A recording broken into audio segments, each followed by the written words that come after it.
So I was looking over the internet and I have a list of the policies. These are not directly specific to Black people, but they're literally holding our communities together. You have at the very top, SNAP. You have Social Security, aid to families with dependent children, TANF, WIC, and Section 8 of the Housing Act of 1937. That's 6 policies that are laws that are holding a whole Black community together. Mm-hmm. If those 6 laws were to be repealed in any kind of way, we're done.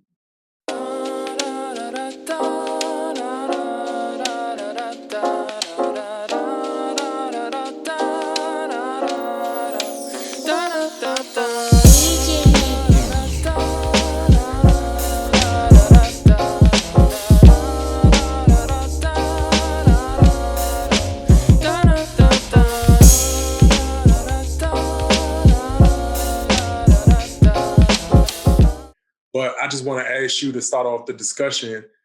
Do you think that, remaining anonymous in a time where people are being treated the way that they're being treated and the issues that we're facing is part of being a passive member of the go along, get along game? Yeah. Like at the end of the day, I've been doing a lot of my research lately as well. And one of the things, especially our Black community, I'm always going to speak on community because I don't think people realize how important the base of having a community is. And when you look at our community, I'm going to bring something up real quick. Let me bring something up just real quick. Well, while he bringing that up, man, oh, there you go. You got so I was looking over the internet and I have a list of the policies. These are not directly specific to Black people, but they're literally holding our communities together. You have at the very top, SNAP.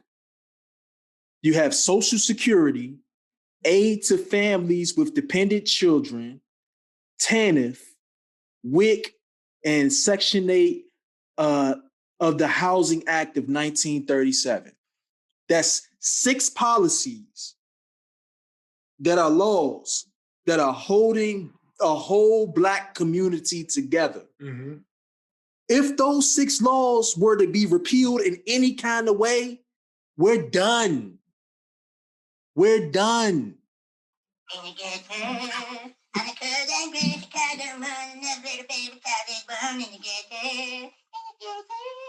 Can you tell us how we done? We're done, bro. Connect the dots, though. Connect the dots. Because we just can't connect the dots. Every day, think about the everyday life of people. Mm-hmm. SNAP and TANF, temporary assistance for needy families. That's our food. WIC, that's our food. Section 8, that's our housing. Social Security, that's the elderly. This is everyday transactions that a lot of us move upon. Mm-hmm. And in a stroke of a pen, by any politician, this shit can all go away. And then what are Black folk gonna do? You can't be silent once these 6 policies is gone. Do you think, though, if we remain silent up until that point, would it even matter if we did start to speak at that point? I think if we do remain silent, well, I don't think it's never too late to act upon certain things. Really? I think that because one of the things about politics, the people, if we organize enough and there's enough voices, the people the politicians have to react to that, even if they hold all the power. That's why I always say there's power on both sides. If poor people were to come together and make enough noise because of the sheer numbers of the poor, as opposed to Go ahead. the people who have the political power. You have to appease that. But do you not think that they have enough buffers, enough go along, get along gangs, your Jim Clyburns, your Kamala Harris's, your Barack Obamas, your Stacey Abrams, your whoever might be in a position where they could be an ally, instead they quell or court that uproar that we see in Black people. So with that being said, my question is more so, yeah, you always have the opportunity, but as we often discuss here as well, you need capital, you need money to fund a lot of these movements. You need money and resources to get people to certain spaces to apply pressure. So without those, again, those underlying things that are built in and around the survival mechanisms. When you're talking about TANF, SNAP, WIC, Social Security, Section 8, you're talking about bare minimum, very survival-based needs. With that gone, It's tyranny.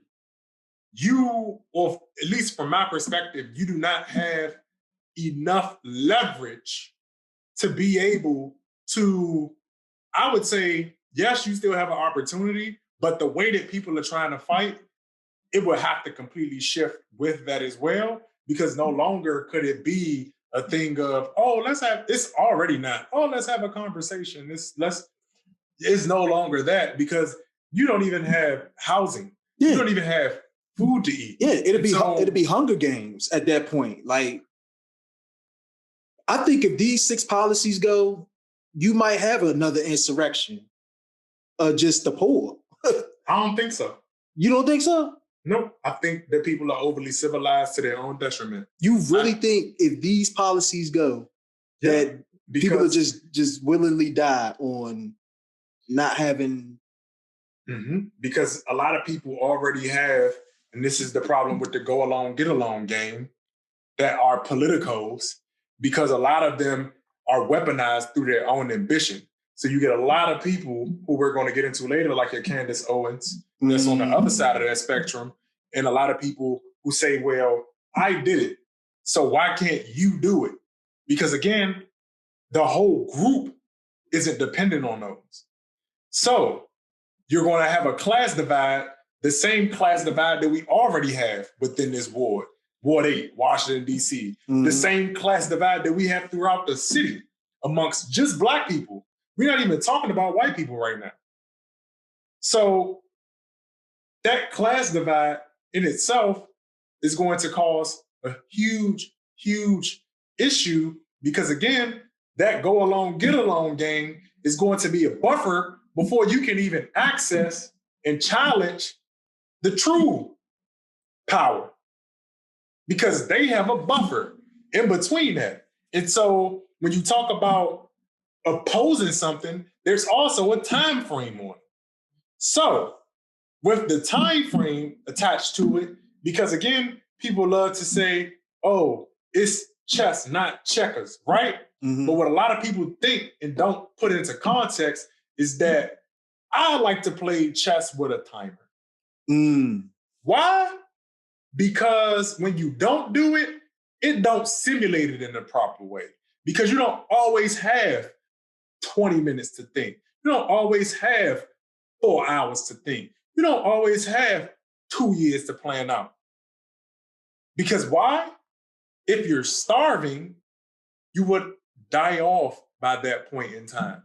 So once that comes to place, it's a whole different ball game. And I don't think that people understand nature. I don't think that people understand society. I don't think that people understand the raw level of politics enough to be able to address it in a way that it has to be addressed, not how they wish to address it. Because politics is a very violent industry. It is. And the problem is, though, people only perceive violence through physical action. So you have a lot of people who talk about integrity and all of these different things. It's like, you're going to constantly lose. Yeah. That's why the GOP always wins.